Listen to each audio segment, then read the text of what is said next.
puisqu'il n'est pas question de travailler sur soi, enfin il est quand même question de transmuter ces, ou je sais pas comment vous appelez ça, ces blocages, ces traumatismes, enfin, si on veut que la voie soit libre, enfin si on, tout ce qui est blocage d'une façon ou d'une autre, non? C'est pas tout à fait ça. Je savais bien que vos termes seraient d'autres termes. Si vous voulez, il y a ceux qui se sait. Pardon? Si vous voulez, il y a ceux qui se sait, il y a ceux qui se dissouent, il y a ceux qui se neutralisent. Vous voyez, il y a différentes choses. L'idée, c'est... je force la voix hein, pour que vous m'entendiez et pour que ça puisse...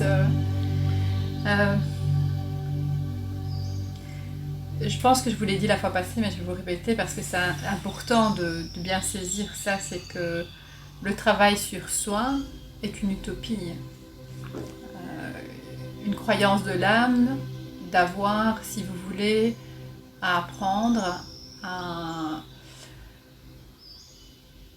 évoluer, à avoir un chemin de croissance quelque part. Hein. Donc, moi, ça fait partie de la programmation de l'âme dans ce processus qu'elle croit devoir être évolutif.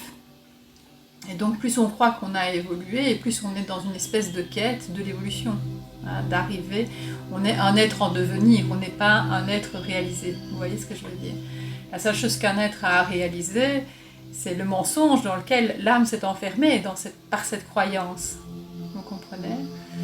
Et ça, c'est important de s'en rappeler. Quand on est dans un mécanisme justement qui va entretenir cette pensée, c'est de se rappeler de cette programmation pour s'en affranchir quelque part. Quand on parle de toutes les mémoires et de tout ce qu'on a à se départir, si vous voulez, pour libérer cette fameuse voix dont vous parlez,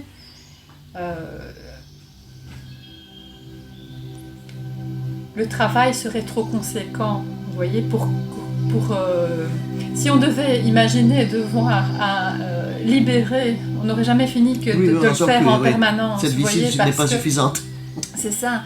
Et c'est pour ça que ça assure un espèce de ticket de retour en incarnation, puisqu'il y aura toujours, et plus on a d'incarnation, et plus on a de mémoire. C'est ça le paradigme en même temps, c'est que on va revenir avec toujours plus de mémoire quelque part, et donc toujours plus de travail à effectuer sur soi dans cette idée de la libération, quoi. L'idée justement c'est de pouvoir saisir ça comme un ensemble de quelque chose qui n'est pas qui nous sommes, d'où la nécessité de se rappeler à ce qu'on est. Vous comprenez? Et donc du coup c'est quand l'être sait qu'il n'est pas cela qu'il peut vraiment s'affranchir en fait de toutes ses croyances et de tous ses bagages, pas parce qu'il aura libéré son bagage point par point, mais simplement parce qu'à chaque fois il se rendra libre des influences. Vous voyez, à chaque fois qu'une mémoire vient vous parasiter, vous influencer, c'est de faire le choix éclairé que ce n'est pas ce que vous êtes. J'ai des moments, pour ne pas dire des journées, où, comme je ne suis pas Cécile, peu importe, et Noël, c'est je ne sais même pas quel jour de la semaine, c'est peu importe, 24, 22, 20, c'est quoi ce film? C'est quoi? Tout ça, je vois. Donc, voilà, eh ben, ça sera quelque chose que tu auras laissé derrière toi aussi, comme... et puis, 2 heures après, tu sais pas pourquoi, j'ai un poids ici, je suis mal. À en pleurer. Et quand alors je sais plus les termes que vous avez choisis là, mais je me dis, ça résonne tout ce que vous me dites. Oui, mais en attendant, 10h du matin, tout d'un coup je suis prise par un truc comme ça, où Noël, c'est quand même pas demain, donc ça fait un mois que... Et me vient aussi, à un moment détendu, je sais pas ce que je lis comme mot, ou que j'entends comme « tout va bien, ça me fait sourire ». Et tu sais pas pourquoi, des larmes viennent, sans sujet. Bon, tristesse, j'imagine quelque chose qui n'avait pas été évacué, j'en sais rien. Je dis, Alban va me dire ça. peu importe, ça c'est ok. Mais il me vient aussi que je me sens trahi. Alors évidemment que je me vois, je me mets en recul, et je me dis, ok, tu te sens trahi. Tu te sens trahi. Albin dit neutre, oui, laisse passer. Mais ça passe pas. Ou ça passe et ça me réveille la nuit. Alors, c'est là où je me dis,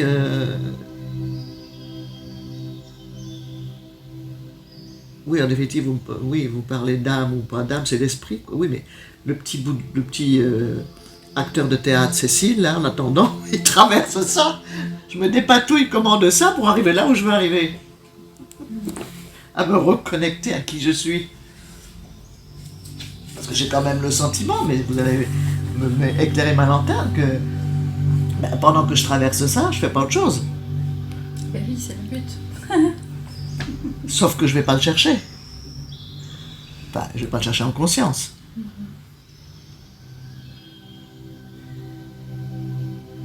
Alors, alors, déjà, ce que je veux vous dire, c'est que j'ai rien à vous dire. Ça va, c'est important. Maintenant, dans la dimension de ce que je peux vous partager, oui.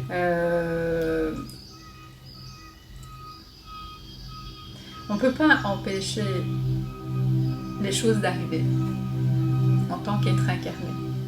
C'est impossible. Donc, il faut faire avec. D'accord. Ça va. C'est aussi simple que ça. Même si ça passe dans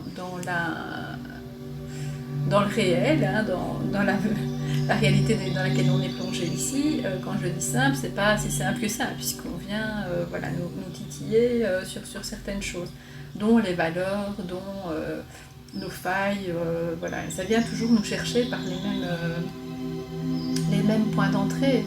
Donc à part être l'observateur de celle qui ressent et se laisse traverser, vous ne savez rien d'autre, vous ne savez rien faire d'autre en fait que d'accepter que les choses soient, mais vous de reprendre de reprendre une forme de responsabilité qui va être celle qui choisit de ne pas pérenniser l'instant. Donc ça veut dire l'état d'être qui vous traverse, parce qu'il y a des gens qui sont formidablement bien faits pour entretenir leur drame. Donc ce n'est pas jouer le jeu de la souffrance. Savoir que quelque chose peut survenir et partir tout aussitôt, ça c'est quelque chose sur laquelle on peut prendre conscience, comme même des douleurs d'ailleurs. Que tout est destiné de toute façon à nous ralentir. Ce que vous avez manifesté avant de finir et tous les encombres que vous avez pour arriver jusqu'ici sont une façon d'être découragés. Voilà. Et ceux qui entretiendraient par exemple des croyances que si les choses ne sont pas fluides, c'est que c'est pas fait pour toi, on voit bien que ça n'est pas le cas, puisqu'ici on est dans une inversion qui est justement en train de mettre toutes les choses en place pour justement décourager, ralentir, influencer. Voilà. Donc effectivement, il y a une volonté consciente chez vous de vouloir quelque part vous rappeler à ce que vous êtes, etc. Et accessoirement, vous êtes en train de vivre des choses qui ramènent Cécile à Cécile. Vous voyez ? Et ça, on ne peut pas empêcher ces manifestations de se réaliser, puisqu'on est dans un monde qui prévoit ça comme ça. Vous comprenez ? Donc toutes les forces, toutes les énergies sont dirigées à ce qu'on vienne nous chercher, à ce qu'on polarise les choses, à ce qu'on ait un avis sur tout, vous voyez, à ce que voilà, les choses se passent comme elles se passent. Et elles vont prendre des multiples facettes. Donc ça veut dire que ça peut passer de n'importe quoi sur votre trajet en voiture, qu'investir des êtres, dont par exemple votre fille, vous voyez, qui va jouer le rôle de quelque chose qui va venir vous bousculer. Elle ne le fait pas consciemment, mais elle est investie très certainement par d'autres choses qui... voilà, et on est toujours dans des choses qui se passent comme ça. On ne peut pas les empêcher. Notre responsabilité, c'est de ne pas y consentir. C'est de ne pas y consentir. Donc, consentir. Voilà. Donc, il n'y a pas de mal pour un bien, je le dis tout le temps, mais je le répète parce que c'est important. Ces pensées binaires, c'est juste que tout ce qui est à l'extérieur de soi, tout ce qui se passe dans le monde actuellement, que ce soit les situations ou les personnes, si on ne veut pas créer de lutte intérieure, On a à accepter que les choses soient telles qu'elles sont. Voyez, parce que si on n'accepte pas ça, on crée une forme de lutte qui va devenir une forme de contraction, de quelque chose, voilà, hein, qui nous éloigne de la paix.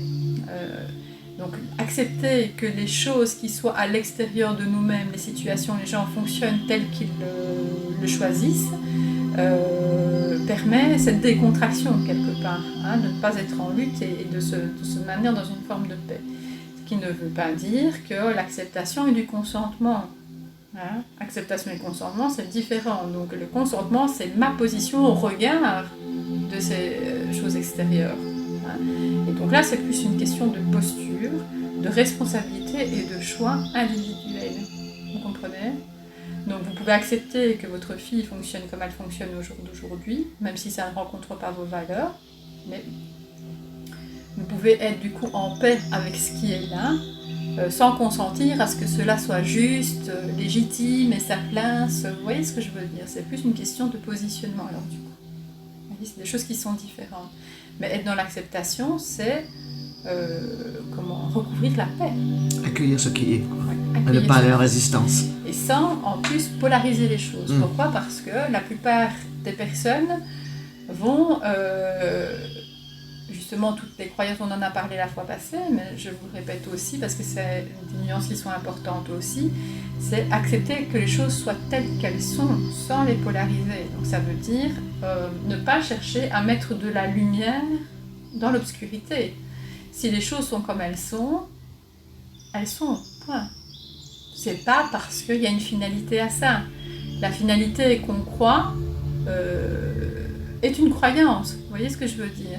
L'idée qu'il faut que les choses s'effondrent pour renaître est une croyance. Vous voyez ? La problématique de l'homme, c'est qu'il a besoin de mettre de la lumière pour rendre les choses supportables à son propre regard. Vous voyez, la plupart du temps, on essaie de polariser les choses, et même dans les expériences qu'on vit, surtout dans les expériences qu'on vit. Hein, et on spécule en fait. Si on pense qu'on a perdu notre emploi et que du coup on retrouve un autre emploi dans lequel on s'épanouit mieux après, on va dire c'était un mal pour un bien. Si j'avais pas quitté mon emploi, ou si je m'étais pas fait virer, ou s'il n'y avait pas eu une restructuration du personnel, je n'aurais jamais eu. Mais qu'est-ce que t'en sais ? Les gens, ils aiment bien de se raconter des histoires, ils aiment bien d'essayer de trouver du sens à tout en fait. Hein. Et parce qu'ils cherchent à tout prix à donner du sens aux choses, ils travestissent ce qui est perçu, vous voyez ? Ce qui est n'est plus, en fait, c'est ce qui est, mais par rapport à comment on a envie d'en interpréter les choses, vous comprenez ? Et donc là, on pervertit la réalité, on n'accepte plus, on lui donne une coloration, en fait. Et c'est comme ça qu'on échappe au réel, quelque part, parce qu'on est toujours en train d'y mettre 40 000 filtres, vous comprenez ? Il faudrait s'arrêter à ce qui est.